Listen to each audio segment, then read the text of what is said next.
Hello दोस्तों, 12th English 2.2 Indian weavers by Sarojini Naidu.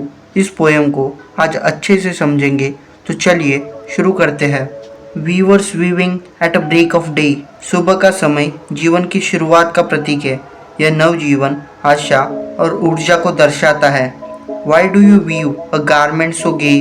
कवियत्री पूछती है कि कपड़ा इतना खुशहाल और चमकीला क्यों है। गे शब्द खुशी और उल्लास को दर्शाता है। Blue as the wing of halcyons wild. नीला रंग शांति, मासूमियत और आशा का प्रतीक है। हेलिकॉन पक्षी सौंदर्य और सुख का संकेत देता है। We view the robes of a newborn child. यह कपड़ा नवजात शिशु के लिए है। यह जन्म के साथ जुड़ी खुशी और नई शुरुआत को दर्शाता है। जन्म जीवन का सबसे आनंदमय और आशापूर्व चरण है, इसलिए रंग चमकीला और वातावरण उल्लासपूर्ण है। Weavers weaving at a fall of night. शाम का समय परिपक्वता और जीवन के मध्य चरण का प्रतीक है। Why do you weave a garment so bright? कवियत्री फिर पूछती है कि कपड़ा इतना रंगीन क्यों है। Like the plumes of peacock, purple and green. मोर के पंख सुंदरता, प्रेम और वैभव का प्रतीक है। बैंगनी और हरा रंग उत्सव और समृद्धि दिखाते हैं। We view the marriage veils of a queen. यह कपड़ा विवाह के लिए है। क्वीन शब्द विवाह की गरिमा और सम्मान को दर्शाता है।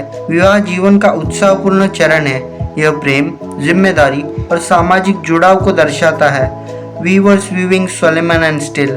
बुनकर अब शांत और गंभीर है। मृत्यु का वातावरण गंभीर होता है। Why do you weave in the moonlight chill?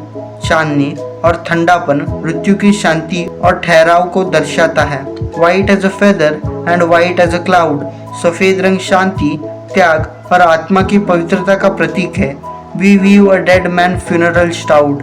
यह मृत व्यक्ति के अंतिम वस्त्र के लिए बुना जा रहा है। यह जीवन के अंत को दर्शाता है।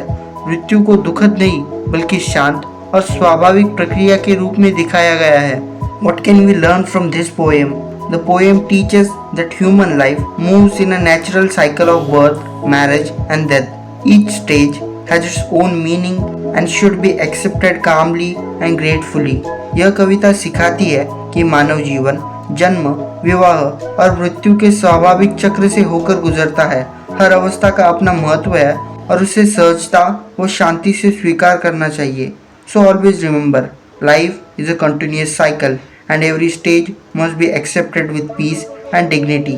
जीवन एक निरंतर चक्र है और उसकी हर अवस्था को शांत भाव से स्वीकार करना चाहिए। Subscribe for more such videos.